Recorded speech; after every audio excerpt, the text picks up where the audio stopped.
ನಡವಳಿಕೆ ಮತ್ತೆ ಸ್ವಭಾವದಲ್ಲಿ ಏನು ವ್ಯತ್ಯಾಸ?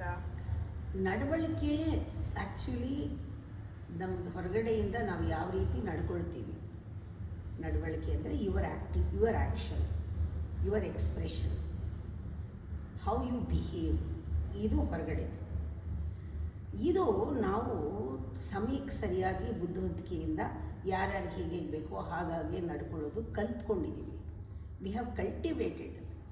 ಮಾರಲ್ ಏನು ಅಂತ ಗೊತ್ತು, ಒಳ್ಳೆಯದೇನು ಅಂತ ಗೊತ್ತು, ಒಳ್ಳೆ ಥರ ಇರೋಕ್ಕೆ ನಾವು ಅದನ್ನು ಟ್ರೈನ್ ಮಾಡಿ ಅದ್ರ ಜೊತೆ ಇರ್ತೀವಿ. ಹಾಗೆ ಅಂತ ನಾವು ಬಿಹೇವಿಯರ್ನಲ್ಲಿ ಚೆನ್ನಾಗಿ ನಯ ವಿನಯಗಳನ್ನೆಲ್ಲ ತೋರಿಸಿದ್ರೆ ಅವ್ರು ಒಳ್ಳೆಯವರು ಅಂತ ಅಲ್ಲ. ಬರೀ ಬಿಹೇವಿಯರ್ನ ಕರೆಕ್ಟ್ ಮಾಡಿದ್ರು ಬಿಹೇವಿಯರು ಇಂಪೋಸ್ಡ್ ಆರ್ ಕಂಪಲ್ಸಿವ್, ಅದರಿಂದ ಅದು ಜೆನ್ಯೂಯನ್ ಅಲ್ಲ ಬಿಹೇವಿಯರ್. ಆದರೆ ಕ್ಯಾರೆಕ್ಟರ್, ಆದರೆ ಬಿಹೇವಿಯರೇ ನಾವು ಕ್ಯಾರೆಕ್ಟರ್ ಅಂದ್ಕೊಂಡಿರ್ತೀವಿ. ಮಾಡಿ ಮಾಡಿ ಮಾಡಿ ಮಾಡಿ ಅದನ್ನೇ ಮಕ್ಕಳಿಗೆ ರೂಢಿ ಮಾಡಿಸಿದ್ರೆ ಒಂದನ್ನು ಅದೇ ಮಾಡ್ಕೊಳ್ತಾ ಇರ್ತವಲ್ಲ, ಆ ಥರ ಆ ಆ್ಯಕ್ಟಿವಿಟಿ ಆ್ಯಕ್ಷನಲ್ಲಿ ಏನಿರುತ್ತೆ ಅದು ನಮ್ಮ ಸ್ವಭಾವ ಆಗಿಬಿಡುತ್ತೆ. ಹ್ಯಾಬಿಟಿಗೆ ಬಂದು ಅದು ಕ್ಯಾರೆಕ್ಟ್ರಿಗೆ ಬಂದುಬಿಡುತ್ತೆ, ಅದು ಸ್ವಭಾವ ಮಾಡ್ಕೊಂಡಿರ್ತೀವಿ ನಾವು, ನಮ್ಮ ವ್ಯಕ್ತಿತ್ವನೇ ಅದಾಗ್ಬಿಟ್ಟಿರುತ್ತೆ. ಆದರೆ ಅದಷ್ಟು ಬೇಕಾದ್ರೆ ತೆಗೆದುಹಾಕ್ಬೋದು, ಬದಲಾಗುತ್ತೆ. ಆದರೆ ನಮ್ಮ ನಿಜವಾದ ಸ್ವಭಾವ ಯಾವುದು ಅಂದರೆ ನಮ್ಮಲ್ಲಿ ಇದನ್ನೆಲ್ಲ ಮೀರಿದ್ದದು, ಅದು ನಮ್ಮ ಅಂತಃಸತ್ವ ಅಂತ ಹೇಳ್ತಾರೆ. ಅದು ನಮ್ಮ ಎಸೆನ್ಸ್, ನಮ್ಮ ಕೋರ್. ಅದನ್ನು ಬದಲಾಯಿಸೋಕ್ಕಾಗೋದೇ ಇಲ್ಲ. ಅದನ್ನು ಮರ್ತಿರೋದ್ರಿಂದನೇ ಇದನ್ನು ನಾವು ಬಿಹೇವಿಯರ್ನಲ್ಲಿ ಕಷ್ಟಪಟ್ಟು ನಾವು ರೂಢಿಸ್ಕೋಬೇಕಾಗಿದೆ. ನಾವು ರೂಢಿಸ್ಕೊಳ್ಳೋದು ಬೇಡ, ಎಲ್ಲ ಬಿಡಿ, ಟ್ರೈ ಮಾಡಲೇಬೇಡಿ, ಕಷ್ಟಪಡಲೇಬೇಡಿ, ಎಫರ್ಟೇ ಬೇಡ, ಧ್ಯಾನ ಮಾಡಿ, ನಿಮ್ಮ ನಿಜವಾದ ಸ್ವಭಾವ ಬರುತ್ತೆ. ಅದರಿಂದ ನೀವು ಎಕ್ಸ್ಪ್ರೆಸ್ ಮಾಡಿದಾಗ ನಿಮ್ಮ ಆ್ಯಟಿಟ್ಯೂಡು ಕಂಪ್ಲೀಟ್ ಚೇಂಜ್ ಆಗುತ್ತೆ. ಅದು ಸ್ವಭಾವ, ಕ್ಯಾರೆಕ್ಟರ್, ಕ್ವಾಲಿಟಿ, ನಿಮ್ಮ ಸ್ವರೂಪ, ನಿಮ್ಮ ನಿಜ, ನಿಮ್ಮ ದೈವತ್ವ, ನಿಮ್ಮ ನಿಜವಾದ ಗುಣ, ಅದು ಹೊರಗಡೆ ಬರುತ್ತೆ. ಅದು ಪ್ರಪಂಚ ಒಪ್ಪಲಿ ಬಿಡಲಿ, ಅದು ಜೆನ್ಯೂನ್ ಇರುತ್ತೆ. ಅದಕ್ಕೆ ಅದನ್ನು ಕ್ಯಾರೆಕ್ಟರ್ ಅಂತಾರೆ. Character is the essence of your individuality, your totality, your divinity. ಅದರಿಂದ ಅದು ಬೇರೆಯೇ, ಕ್ವಾಲಿಟಿನೇ ಬೇರೆ. ಅವರು ಕ್ಯಾರೆಕ್ಟರ್ ಒಳಗಡೆಯಿಂದ ಯಾರು ಡೀಲ್ ಮಾಡ್ತಾರೋ ಅವರು ಮಾತು, ಕತೆ, ಅದರ ಇಂಟೆನ್ಷನ್ಸು ಪ್ರತಿಯೊಂದು ಬೇರೆ ಇರುತ್ತೆ. ವೈಬ್ರೇಷನ್ಸು, ಅಟ್ರ್ಯಾಕ್ಷನ್ಸು ಎಲ್ಲ ಬೇರೆ ಇರುತ್ತೆ. ಬಿಹೇವಿಯರ್ ಅಂದರೆ ಇದೊಂಥರ ಮಿಂಚುಳ ಥರ, ಇದೊಂಥರ ಬಂದು ಹೊಟ್ಟೋಗೋದು, ಧೂಮಕೇತು ಥರ, ಎಲ್ಲ ಒಳ್ಳೆ ಥರ ಕಾಣಿಸ್ಬಿಟ್ಟು ಹೊಟ್ಟೋಗೋದು. ಅವ್ರು ನಾಟಕ ಮಾಡ್ತಾರಲ್ಲ, ಆ ಥರ ಬರೀ ನಾಟಕ. ಇವ್ರು ನಾಟಕ ಮಾಡಿದ್ರು ನಾಟಕನೂ ಜೆನ್ಯೂನ್, ಪರಮಾತ್ಮನ ನಾಟಕ ಇದು, ಅದು ಜೆನ್ಯೂನ್. ಅದರಿಂದ ಜೆನ್ಯೂನ್ ಮತ್ತು ಆರ್ಟಿಫಿಷಿಯಲ್ ಆ್ಯಂಡ್ ರಿಯಲ್ಗೆ ತುಂಬ ಚೆನ್ನಾಗಿ ನಮ್ಮಲ್ಲೇ ಬಿಹೇವಿಯರು, ಕ್ಯಾರೆಕ್ಟರು ನೋಡ್ಕೋಬೇಕು. ಇದು ನಿಜವಾಗ್ಲೂ ನಂದು ಒಳಗಡೆಯಿಂದ ಬರ್ತಾ ಇರೋ ಬಿಹೇವಿಯರಾ ಅಥವಾ ನಾನು ರೂಢಿಸ್ಕೊಂಡಿರೋದ ಅಂತ. ರೂಢಿಸ್ಕೊಂಡು ಎಲ್ಲರಿಗೋಸ್ಕರ ಮಾಡೋದಿದ್ರೆ ಮಾಡ್ಕೊಳ್ಳಿ, ಒಳ್ಳೆಯವರಾಗ್ಬೋದು. ಆದರೆ ಗ್ರೇಟ್ನೆಸ್ ಅಂತೂ ಖಂಡಿತ ಇದೆ.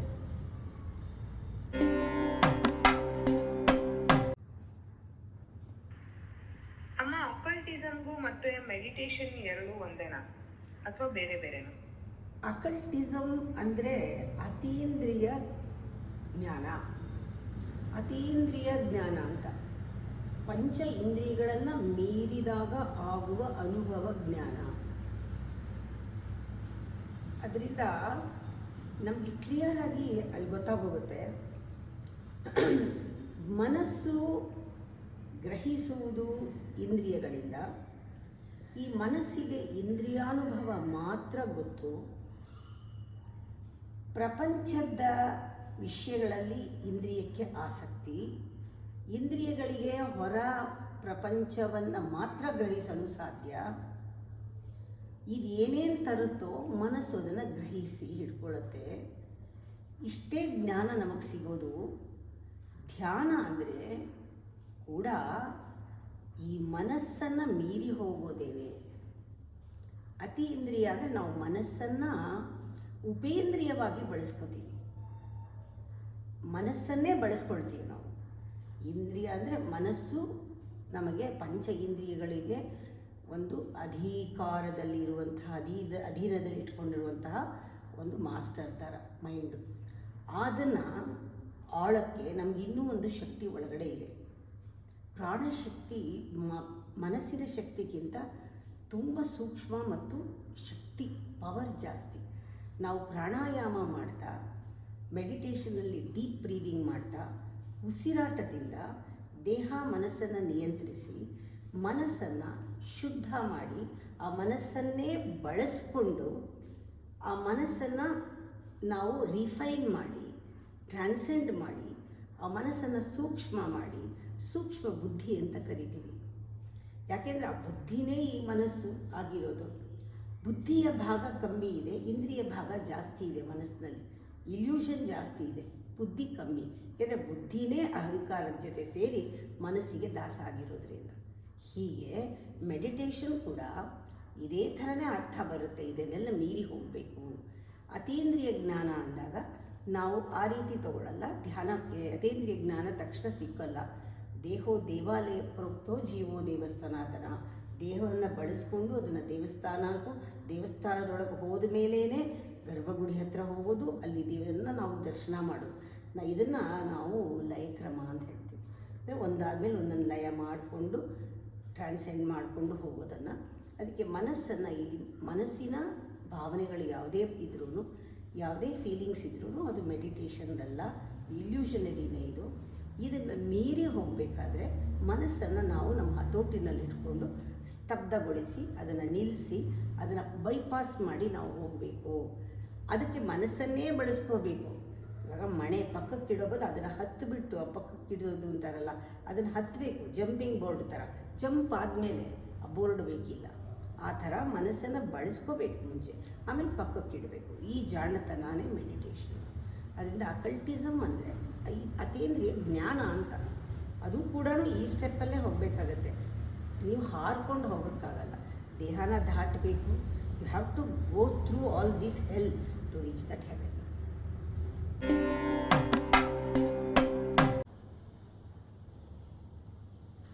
ಅಮ್ಮ, ನಾಭಿ ಚಕ್ರದ ವೈಶಿಷ್ಟ್ಯತೆ ಏನು? ತುಂಬ ಜನಕ್ಕೆ ಗೊತ್ತೇ ಇಲ್ಲ ಇದು. ನಾಭಿ ಚಕ್ರ ಅನ್ನೋದೇನೆ ಎರಡನೇ, ಇದು ಸೆಕೆಂಡ್ ಬ್ರೈನ್ ಅಂತಾರೆ. ಬ್ರೈನಲ್ಲಿ ಏನೇನು ಕೆಲಸ ಎಲ್ಲ ಆಗುತ್ತೆ ಅದನ್ನು ಇಲ್ಲಿಂದಾನೇ ನಾವೆಲ್ಲ ಮಾಡ್ಬೋದು. ನಾಭಿ ಚಕ್ರ actually the centre of gravity of the whole body. ನಾಭಿ ಚಕ್ರ ಅಂತ ಹೇಳಿದಾಗ ಅದು ಯಾರೂ ಹೊರಗಡೆಯಿಂದ ನಾವು ಕಂಡುಕೊಂಡಿದ್ದಲ್ಲ, ಅದು ಇರೋದು. ಅಂದರೆ ನಾವು ಮಗುವಾಗಿದ್ದಾಗ, ತಾಯಿ ಗರ್ಭದಲ್ಲಿದ್ದಾಗ ನಮಗೆ ಊಟ, ಗಾಳಿ, ಎಲ್ಲ ಆಹಾರ ಎಲ್ಲ ಬರ್ತಾ ಇದ್ದಿದ್ದು ಆ ಚಕ್ರದಿಂದಲೇ. ಆ ಚಕ್ರ ಇದೆ. ಇದು ಗಿವನ್ ಸೆಂಟರ್. ನಾವು ಕಂಡುಕೊಂಡಿದ್ದಲ್ಲ, ಅಲ್ಲಿ ಇದ್ದಿದ್ದು, ಆಲ್ರೆಡಿ ಇದ್ದಿದ್ದು. ಈ ಸೆಂಟರು ಇದರಲ್ಲೇ ಫಸ್ಟು ನಾವು ನಮ್ಮ ಶ್ವಾಸಕೋಶಕ್ಕೆ ಗಾಳಿ ಹೋಗಿದ್ದು, ನಮ್ಮ ಡೈಜೆಸ್ಟಿವ್ ಸಿಸ್ಟಮ್ಗೆ ಊಟ ಹೋಗಿದ್ದು ಮೊದಲನೇ ಸೆಂಟರ್. ಇದು ಒರಿಜಿನಲ್ ಸೆಂಟರ್. ಅದೇ ಬಹಳ ದೊಡ್ಡದು. ಎರಡನೇದು ಈ ನಾಭಿ ಚಕ್ರ ಎಷ್ಟೊಂದು ನರ್ವ್ಸ್, ಎಲ್ಲ ನಾಡಿಗಳು, ಎಲ್ಲ ನಾಡಿಗಳಿಗೂ ಮೂಲಸ್ಥಾನ ಇದು. ಶಕ್ತಿ ಕೇಂದ್ರ ಇದು. ಇಲ್ಲಿಂದ ಇಡೀ ದೇಹನ ಕಂಟ್ರೋಲ್ ಮಾಡ್ಬೋದು. ಇಲ್ಲಿ ಎಲ್ಲ ದೇಹದ ಭಾಗಗಳಷ್ಟಕ್ಕೂ ಕೂಡ ಇಲ್ಲಿಂದ ಕನೆಕ್ಷನ್ ಇದೆ. ಇದನ್ನು ದಾಟಿಬಿಟ್ಟ ಮೇಲೆ ಮನುಷ್ಯ ಸಂಪೂರ್ಣವಾಗಿ ದೈವಿಕ ಸ್ಥಿತಿಗೆ ಬದಲಾಗ್ತಾನೆ ಅಂತ. ಇದೊಂದು ದೊಡ್ಡ ದ್ವಾರ. ಸ್ಪಿರಿಚುವಲ್ ಜರ್ನಿಗೆ ಇದೊಂದು ದೊಡ್ಡ ಬಾಗಿಲು ಅಂತ. It's a door to spirituality, door to wisdom, door to eternity. ಅದ್ರ ಕೆಳಗಡೆ ಇರೋ ಚಕ್ರಗಳೆಲ್ಲ ಲೋವರ್ ಲೆವೆಲ್ ಚಕ್ರ. ಅಂದರೆ ಅದೆಲ್ಲ ತಮಸ್ಸು ಜಾಸ್ತಿ ಇರುತ್ತೆ, ನಮ್ಮನ್ನು ಪುಲ್ ಮಾಡ್ತಾ ಇರುತ್ತೆ. ಗ್ರಾವಿಟೇಷನ್ಗೆ ಅದು ಹೊಂದ್ಕೊಂಡು ಕೆಳಗಡೆ ಹೊರಟೋಗ್ತೀವಿ. ಆದರೆ ಇದು ಎಗೇನ್ಸ್ಟ್ ಗ್ರಾವಿಟೇಷನ್ ನಮ್ಮನ್ನು ಪುಷ್ ಮಾಡೋಕ್ಕೆ ಫೈರ್ ಚಕ್ರ. ಇದರಲ್ಲಿ ಅಗ್ನಿ ಇದೆ. ಅದರಿಂದ ನಮಗೆ ನೋಡೋಕ್ಕೆ ಶಕ್ತಿ ಬಂದಿರೋದು ಈ ಮಣಿಪುರ ಚಕ್ರದಿಂದ. ಬರೀ ನೋಡೋದು ಅಂದರೆ ಕಣ್ಣಿಗೆ ಮಾತ್ರ ಅಲ್ಲ, ಹೊರಗಡೆ ಬೆಳಕನ್ನು ನೋಡೋದು ಮಾತ್ರ ಅಲ್ಲ, ಕಣ್ಣೇ ಬೆಳಕಾಗಿರೋದು ಅಗ್ನಿ, ವಾಯು, ಅಗ್ನಿ ಚಕ್ರ, ಅಗ್ನಿ ಪ್ರಿನ್ಸಿಪಲಿಂದ, ಪ್ರಿನ್ಸಿಪಲ್ ಫೈರ್ ಪ್ರಿನ್ಸಿಪಲಿಂದ. ಫೈರ್ ಇಲ್ಲದೆ ಇದ್ದರೆ ಏನೂ ಮಾಡೋಕ್ಕಾಗಲ್ಲ. ಫೈರ್ ಬಂದರೆ, ಫೈರ್ ಆದ್ರೇ, ಫೈರ್ ಇದ್ರೇ ನಾವು ಏನಾದರೂ ಕೆಲಸ ಮಾಡೋಕ್ಕಾಗೋದು. ಬರೀ ದೇಹದ ತಾಪ ಮಾತ್ರ ಅಲ್ಲ, ನಮ್ಮ ಮೈಂಡ್ಗೂ ಒಂದು ಕೆಲಸ ಮಾಡೋಕ್ಕೆ ಒಂದು ಫೈರ್ ಬೇಕು, ನಮ್ಮ ಬುದ್ಧಿಗೆ ಕೆಲಸ ಮಾಡೋಕ್ಕೆ ಫೈರ್ ಬೇಕು. ಇದು ನಾಭಿ ಚಕ್ರ ಬಹಳ ಮುಖ್ಯವಾದ ಚಕ್ರ. ಈ ಚಕ್ರದಿಂದಲೇ ನಮಗೆ ನಮ್ಮ ಒಳಗಡೆ ಬೆಳಕು ಕಾಣಿಸೋದು, ನಮ್ಮ ಕಣ್ಣಿಗೆ ಕಾಣೋ ಬೆಳಕು ಕಾಣಿಸೋದು, ಕಣ್ಣು ಅನ್ನೋ ಬೆಳಕು ಅಂತ ಗೊತ್ತಾಗೋದು. ಇದರಿಂದನೇ ನಮಗೆ ಸೈಟ್, ರೂಪ ಅಂತ ಹೇಳ್ತಾರೆ, ಇದು ಬಂದಿರೋದು. ಈ ನಾಭಿ ಚಕ್ರ ಅಂದ ತಕ್ಷಣ ನಮ್ಮಲ್ಲಿ ಅದಕ್ಕೆ ಎರಡು ಗುಣ ಇದೆ, ಅಪೋಸಿಟ್ ಗುಣಗಳು. ಒಂದು ವೆರಿ ಜನರಸ್, ನಾವು ಬಹಳ ಟಾಲರೆನ್ಸ್, ಬಹಳ ಮಮತೆ, ಕರುಣೆ, ದಯೆ ಎಲ್ಲ ಹೊಟ್ಟೆಯೊಳಗೆ ಹಾಕ್ಕೊಳ್ಳಿ ಅಂತಾರಲ್ಲ, ಆ ಥರ ಅಷ್ಟು ಸಹಿಸೋ ಶಕ್ತಿ ಇದೆ ನಮಗೆ. ಎರಡನೇದು ಜಸ್ಟ್ ಆಪೋಸಿಟ್ ಕ್ಯಾರೆಕ್ಟರ್ ಇದೆ. ಅದೇ ಶಕ್ತಿ ನೆಗೆಟಿವ್ ಆಗಿ ಕೆಲಸ ಮಾಡಿದಾಗ ಅದು ಮಾತ್ಸರ್ಯವಾಗುತ್ತೆ, ಅದರಲ್ಲಿ ತುಂಬ ಗ್ರೀಡಿನೆಸ್ ಇರುತ್ತೆ, ಮೋಹ ಇರುತ್ತೆ, ದ್ವೇಷ ಇರುತ್ತೆ, ಅದು ಕೂಡ ಹೊಟ್ಟೆ ಒಳಗೇ ಹುಟ್ಟೋದು. ನಮ್ಮಲ್ಲಿರೋ ಕಾಮನ ಜಾಸ್ತಿ ಮಾಡೋದು ಈ ಬೆಂಕಿನೇ, ಈ ಬೆಂಕಿಯಿಂದನೇ ಜಾಸ್ತಿ ಆಗೋದು. ಕೋಪ, ಕ್ರೋಧ ಎಲ್ಲ ಈ ಬೆಂಕಿಯಿಂದನೇ, ಮೋಹನೇ ಈ ಬೆಂಕಿಯಿಂದ ಜಾಸ್ತಿ ಆಗೋದು. ಯಾವಾಗ ಟೆನ್ಷನ್ ಆದರೂ ಗಮನಿಸಿ, ಹೊಟ್ಟೆನಲ್ಲೇ ಸ್ಟಾರ್ಟ್ ಆಗುತ್ತೆ ಸಂಕಟ. ಬೆಂಕಿ ಬೀಳೋದೇ ಹೊಟ್ಟೆಗೆ. ಎಲ್ಲೋ ಯೋಚನೆ ಆಯಿತು ಅದಾಗತ್ತೆ, ಏನೋ ಒಂದು ಭಯ ಆಯಿತು ಅಲ್ಲಿ ಹೊಟ್ಟೆನಲ್ಲಿ ಗೊತ್ತಾಗುತ್ತೆ, ಹೊಟ್ಟೆನಲ್ಲಿ ಬಟರ್ಫ್ಲೈ ಹೋಗೋದು ಅಂತ. ಹಾಗೆ ಟೆನ್ಷನ್ ಆಯಿತು ಹೊಟ್ಟೆನಲ್ಲಿ ಗೊತ್ತಾಗುತ್ತೆ. ಈ ಸೆಂಟರ್ ಬಹಳ ಆ್ಯಕ್ಟಿವ್ ಸೆಂಟರ್. ಈ ಸೆಂಟರ್ನ ಚೆನ್ನಾಗಿ ಇಟ್ಕೊಂಡಿರ್ಬೇಕಾದ್ರೆ ಡೈಜೆಸ್ಟಿವ್ ಸಿಸ್ಟಮ್ ಚೆನ್ನಾಗಿರಬೇಕು, ಎಲಿಮಿನೇಷನ್ ಪ್ರಾಸೆಸ್ ಚೆನ್ನಾಗಾಗ್ತಿರಬೇಕು, ನ್ಯೂಟ್ರಿಷನ್ ಚೆನ್ನಾಗಾಗಬೇಕು. ಎಲ್ಲ 5 laws ಆಫ್ ಹೆಲ್ತ್ ಈ ಸೆಂಟ್ರ್ನಲ್ಲೇ ನೋಡ್ಕೋತಾ ಇದೆ. ಈ ಸೆಂಟ್ರ್ ಒಂದು ಕಂಟ್ರೋಲ್ ಬಂದುಬಿಟ್ರೆ ಇಡೀ ದೇಹನ ನಾವು ಆರೋಗ್ಯವಾಗಿ ಇಟ್ಕೊಳ್ಬೋದು. ಇನ್ನೂ ಹೇಳ್ತಾನೆ ಇದ್ದರೆ ಬಹಳ ಇದೆ. ಇನ್ನು ಇದು ಡೀಪಾಗಿ ಹೋಗ್ತಾ ಹೋಗ್ತಾ ಯೋಗ ಸಾಧನೆಯಲ್ಲಿ ಮಣಿಪುರ ಚಕ್ರ ದೇವಿಯ ಒಂದು ಆವಾಸ ಸ್ಥಾನ. ಇದು ಯಾವ ರೀತಿ ಎಷ್ಟು ಬ್ಯೂಟಿಫುಲ್ ಆಗಿದೆ, ಇದಕ್ಕೆ ಯಾಕೆ ಮಣಿಪುರ ಅಂತ ಹೇಳಿದ್ರು, ಇದು ಅದಕ್ಕೆಲ್ಲ ಬಹಳ ಅರ್ಥ ಇದೆ. ಅದನ್ನು ಮುಂದೆ ಯಾವಾಗಲಾದ್ರೂ ಪ್ರಶ್ನೆ ಬಂದಾಗ ಉತ್ತರ ಕೊಡ್ತೀನಿ.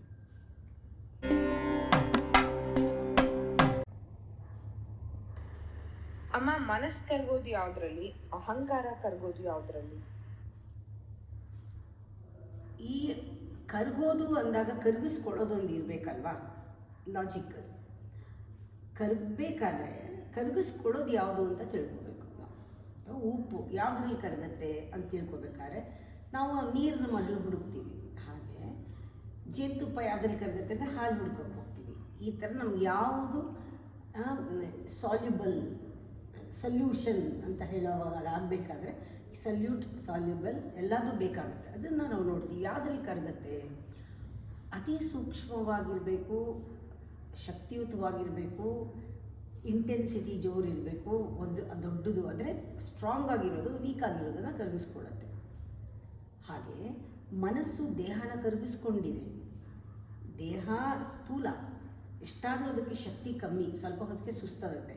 ಮನಸ್ಸು ಮಾಡಿದ್ರೆ ಮಾಡ್ತೀವಿ ಅಂತೀವಿ. ಆ ಮನಸ್ಸು ದೇಹನ ಕಂಟ್ರೋಲ್ ಮಾಡಿದೆ. ಯಾಕೆಂದರೆ ಪವರ್ ಜಾಸ್ತಿ, ಸೂಕ್ಷ್ಮ ಜಾಸ್ತಿ. ಹಾಗೆ ಪ್ರಾಣ ಮನಸ್ಸನ್ನು ದೇಹನ ಕಂಟ್ರೋಲ್ ಮಾಡುತ್ತೆ. ಯಾಕೆ ಅದು ಸೂಕ್ಷ್ಮ ಜಾಸ್ತಿ, ಕಣ್ಣು ಕಾಣದೇ ಇದ್ರು. ಹಾಗೆ ಪ್ರಾಣದಲ್ಲಿ ಒಂದು ಜೀವ ಅಂತ ಇದೆ. ಅಂದರೆ ಪ್ರಾಣಕ್ಕೆ ಪ್ರಾಣ ಕೊಟ್ಟಿರೋದು, ಅದಕ್ಕೆ ಕಾನ್ಷಿಯಸ್ನೆಸ್ ಅಂತೀವಿ. ಅದು ಚಿತ್ತ ಅಂತೀವಿ. ಈ ಕಡೆಯಿಂದ ಹೋದರೆ ಮನೋಬುದ್ಧಿ ಅಹಂಕಾರ ಚಿತ್ತ ಅಂತೀವಿ. ಪ್ರಾಣಮಯ ಅಂದಾಗ ನಾವು ನಿಧಾನವಾಗಿ ಪ್ರಾಣ, ಜೀವ, ಪರಮಾತ್ಮ ಅಂತ ಆ ಥರ ಸಟಲ್ ಲೆವೆಲ್ನಲ್ಲಿ ಹೋಗ್ತೀವಿ. ಇದು ಆನಂದ ಕೋಶ ಅಂತ ಹೇಳ್ತಾರೆ. ವಿಜ್ಞಾನಮಯ ಕೋಶ ದಾಟದ ಮೇಲೆ ಅನ್ನಕೋಶ, ಮನೋಕೋಶ, ವಿಜ್ಞಾನ. ಹಾಗೆ ಹೋದಾಗ ನಮಗೆ ಸೂಕ್ಷ್ಮವಾದಾಗ ನಮ್ಮ ಮನಸ್ಸನ್ನು ನಾವು ಹರಿಯೋದಕ್ಕೆ ಬಿಟ್ಬಿಟ್ಟಾಗ ಅದು ಹರ್ಕೊಂಡು ಹೋಗುತ್ತಲ್ಲ, ಹೋಗ್ತಾ ಹೋಗ್ತಾ ಹೋಗ್ತಾ ಹೋಗ್ತಾ ಅದು ಹಾಗೆ ತಾನಾಗ್ತಾನೇ ಕರಗುತ್ತೆ. ಇವಾಗ ಐಸನ್ನು ನೀರಿನಲ್ಲಿ ಬಿಟ್ಬಿಟ್ರೆ ಅದು ತಾನೇ ಕರಗಿ ನೀರಾಗುತ್ತಲ್ಲ, ಆ ಥರ ಮನಸ್ಸು ಈ ಮೋಡ ಆಕಾಶದಲ್ಲಿ ಹೇಗೆ ಕರಗೋಗುತ್ತೋ, ಅಲೆಗಳು ಹೇಗೆ ಸಮುದ್ರಕ್ಕೆ ಸೇರ್ಕೊಂಡ್ಬಿಡುತ್ತೋ, ಹಾಗೆ ಮನಸ್ಸು ಅನ್ನೋದಕ್ಕೆ ನಾವು ಯಾವಾಗ ಅಟೆನ್ಷನ್ ಕೊಡಲ್ಲ ಅದಕ್ಕೆ ಅಸ್ತಿತ್ವ ಇಲ್ಲ.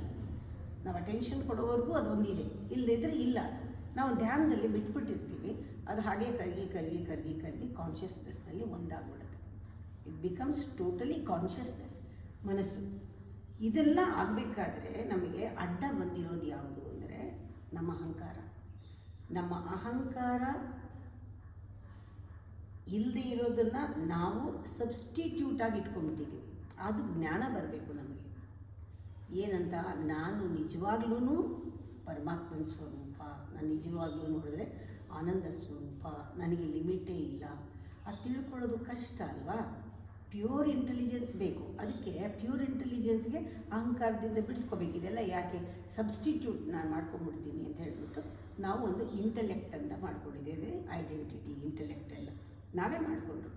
ಐ ಆಮ್ ಸೋ ಪಾತ್ರ ಒಂದು ತೊಗೊಂಡು ಮಾಡೋಕ್ಕೆ ನಾವು ಅದನ್ನು ಬಿಡಬೇಕಾಗುತ್ತೆ. ಹೇಗೆ ನಾವು ಮನಸ್ಸನ್ನು ಪಕ್ಕಕ್ಕಿಟ್ಟು ಜಂಪ್ ಮಾಡಬೇಕು, ಹಾಗೆ ಇಲ್ಲಿ ಅಹಂಕಾರ ಕರಗಬೇಕಾದ್ರೆ ನಮ್ಮ ಐಡೆಂಟಿಟಿಗಳನ್ನೆಲ್ಲ ಪಕ್ಕಕ್ಕಿಟ್ಟು ನಾವು ಜಂಪ್ ಮಾಡಬೇಕಾಗತ್ತೆ. ಐಡೆಂಟಿಟಿ ಎಲ್ಲ ಪಕ್ಕಕ್ಕಿಡೋದು ಅಂದರೆ ಅದರ ಐಡೆಂಟಿಟಿ ಅಂದರೆ ಏನು ಅದು is A collection of our own perceptions, collection of our own concepts, our own ideas, our own beliefs, ಇದೆಲ್ಲ ಸೇರಿ ಒಂದು ವ್ಯಕ್ತಿ ಆಗಿದೆಯಲ್ಲ, ಆ ವ್ಯಕ್ತಿತ್ವವನ್ನು ಪಕ್ಕಕ್ಕಿಡೋದು. ಆಗ ಅಹಂಕಾರ ಕರಗತ್ತೆ. ಅಹಂಕಾರ ಕರಗಬೇಕಾದ್ರೆ ನಮಗೆ ನಾನಿದು ಸಬ್ಸ್ಟಿಟ್ಯೂಟ್, ಇದು ಸುಳ್ಳು ಅನ್ನೋ ರಿಯಲೈಸೇಷನ್ ಆಗಬೇಕು. ಆ ರಿಯಲೈಸೇಷನ್ನಲ್ಲಿ ಐ ಆಮ್ ನೋ ಬಡಿ ಅಂತ ಅಹಂಕಾರ ಕರಗತ್ತೆ. ಇಲ್ಲಿ ಅಹಂಕಾರನ ಬಿಡಬೇಕು, ಮನಸ್ಸು ಕರಗತ್ತೆ. ಅಹಂಕಾರ ಕರಗಬೇಕಾದ್ರೆ ನಮ್ಮ ನಿಜವಾದ ಸ್ವರೂಪವನ್ನು ನಾವು ತಿಳ್ಕೊಂಡ ತಕ್ಷಣ, ಜಸ್ಟ್ ತಿಳ್ಕೊಂಡ್ರೆ ಸಾಕು. ಅದಕ್ಕೆ ರಿಯಲೈಸೇಷನ್ ಅನ್ನೋದು. ಎನ್ಲೈಟನ್ಮೆಂಟ್ ಅಲ್ಲ, ಫಸ್ಟು ರಿಯಲೈಸೇಷನ್ ಎವ್ರಿ ಮೊಮೆಂಟ್ ಆಗುತ್ತೆ. ಸಡನ್ನಾಗಿ ಎನ್ಲೈಟನ್ಮೆಂಟ್ ಆಗುತ್ತೆ. ರಿಯಲೈಸೇಷನ್ ಆಗೋಕ್ಕೆ ಬಿಡಬೇಕು.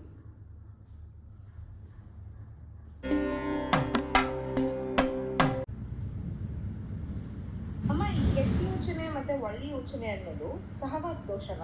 ನಾವು ಕೆಲವ್ರ ಜೊತೆ ಇದ್ದರೆ ಕೆಟ್ಟ ಯೋಚನೆಗಳು ಬರುತ್ತೆ, ಅಥವಾ ಕೆಲವ್ರ ಜೊತೆ ಇದ್ದರೆ ಒಳ್ಳೆ ಯೋಚನೆಗಳು ಬರುತ್ತೆ ಅನ್ನೋದು ಸಹವಾಸದಿಂದ ಇನ್ಫ್ಲೂಯೆನ್ಸ್ ಆಗುತ್ತಾ?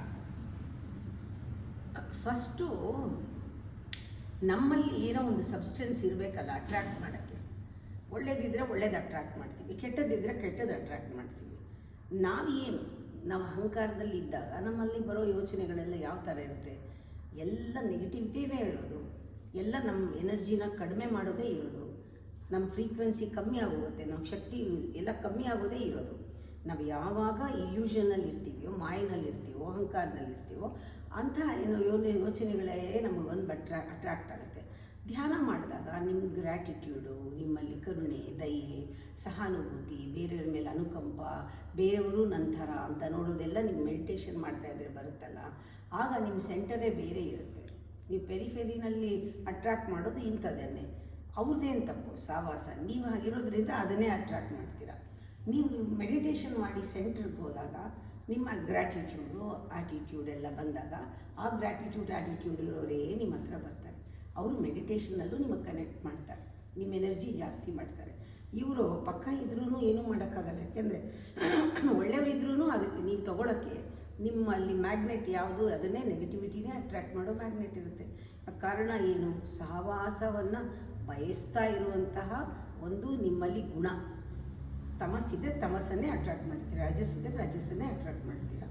ಒಳ್ಳೆಯದು ನಿಮ್ಮಲ್ಲಿ ಮೆಡಿಟೇಷನಲ್ಲಿ ಒಳ್ಳೆಯದು ಮಾಡಿಕೊಂಡಿದ್ರೆ ಆಟೋಮ್ಯಾಟಿಕ್ಕಾಗಿ ಒಳ್ಳೆ ವೇವ್ಸ್ ನಿಮ್ಗೆ ಬರುತ್ತೆ, ಒಳ್ಳೆ ಯೋಚನೆಗಳು, ಬೇರೆಯವ್ರ ಬಗ್ಗೆ ಪರರ ಚಿಂತನೆ ಬರುತ್ತೆ. ಸ್ವಾರ್ಥದಲ್ಲಿರೋರು ಯಾವ ರೀತಿ ಯೋಚನೆ ಮಾಡ್ತಾರೋ ಅದೇ ಥರನೇ ನಿಮಗೆ ಯೋಚನೆ ಬರುತ್ತೆ.